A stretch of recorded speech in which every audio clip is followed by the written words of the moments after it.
আসসালামু আলাইকুম। কেমন আছেন? আশা করি সবাই ভালো আছেন। আলহামদুলিল্লাহ আমরাও ভালো আছি। তো একটা ভয়েস ভিডিও বানাইলাম, অনেক দুঃখের বিষয়। আজকে একটা প্রবাসী মেয়ের জীবনের শেষ গল্প বলবো।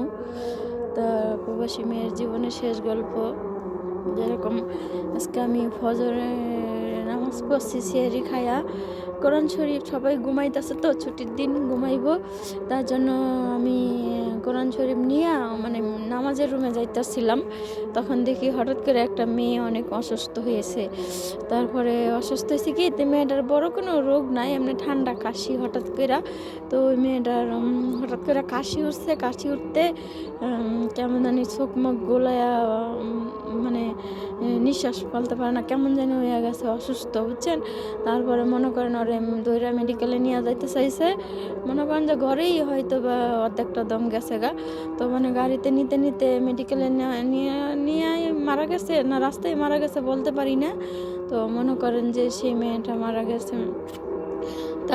তারপর থেকে ফজরের নামাজের পর থেকেই ওই মেয়েটার রুমে কোরআন শরীফ পড়লাম 11:30 পর্যন্ত, 11টা পর্যন্ত।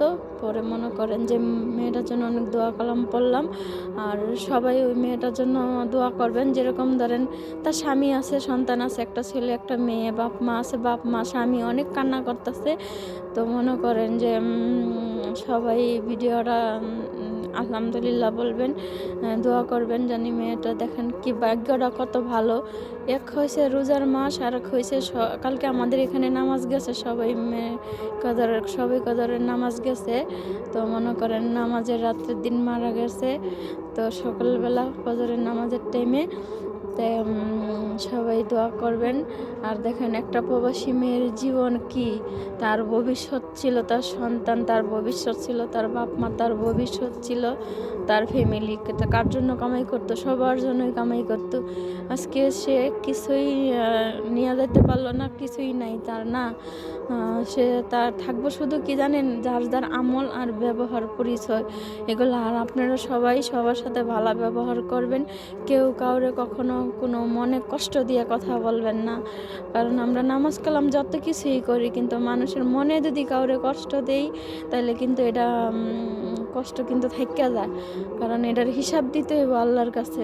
তার জন্য এরকম কোনো কাউরে কখনো কেউ কষ্ট দিতে নাই, যে কষ্টটা তার দুঃখ হইয়া থাইকা যায়।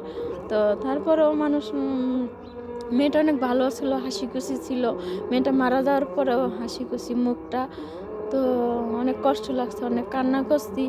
আমরা আপন ভাই বোন কেউ নাই, তারপরে একজন এক দেশে, তারপরে আমরা একলগে থাকি, সবাই আমরা ভাই বোন।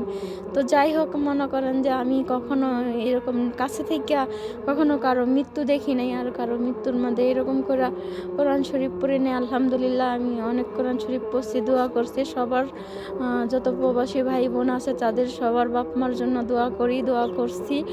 আর সবার জন্য দোয়া করি। আলহামদুলিল্লাহ আমি কোরআন শরীফ খতম দেওয়ার লাগে চেষ্টা করতেছি, 24 পারা 25 পারা আইছি। তো সবাই আমার জন্য দোয়া করবেন, আমি জানি খতমটা উঠাইতে পারি। তো ঠিক আছে, সবাই আল্লাহ হাফেজ, ভালো থাকবেন। আর ওই মেয়েটার জন্য সবাই দোয়া করবেন। ওকে, আল্লাহ হাফেজ।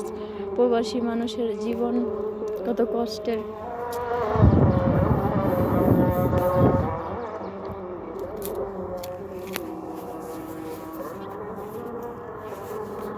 ওকে, আল্লাহ হাফেজ।